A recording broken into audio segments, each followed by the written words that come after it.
पुढची बातमी ही सर्वसामान्यांसाठी अत्यंत महत्त्वाची आहे। आवक कमी झाल्यामुळे भाजीपाल्यांच्या दरामध्ये आता चांगलीच वाढ झाली आहे। लसूण, भेंडी, गवार, कोबी, फ्लावर आणि घेवड्याच्या दरामध्ये 10 ते 20% वाढ झाली आहे। तर इतर फळभाज्यांच्या दरामध्ये कुठल्याही प्रकारची वाढ झालेली नाहीये, ते स्थिर असल्याची माहिती व्यापाऱ्यांकडून मिळतेय। पावसामुळे पालेभाज्या खराब होण्याचं प्रमाण वाढीस लागलंय आणि त्यामुळे मागणीच्या तुलनेमध्ये पालेभाज्यांची आवकही कमी होत असून सर्व पालेभाज्यांचे दरही तेजीमध्ये आहेत। दर वाढल्यामुळे आता सर्वसामान्यांच्या खिशाला फटका बसण्याची शक्यता वर्तवली जाते। तर जुन्नर कृषी उत्पन्न बाजार समितीच्या नारायणगाव उपबाजार केंद्रामध्ये कोथिंबीरीच्या एका जुडीला तब्बल 200 रुपये एवढा उच्चांकी दर मिळाला। तर मेथीच्या जुडीला 110 रुपये प्रति जुडी असा दर मिळाला। कोथिंबीरीला 20,000 रुपये शेकडा तर मेथीचा दर हा 10,000 रुपये शेकडा भाव मिळतोय।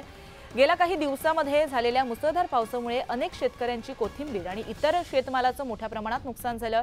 त्यामुळे बाजारामध्ये शेतमालाची आवक कमी झाल्याने त्याचा परिणाम हा दरांवर झालाय।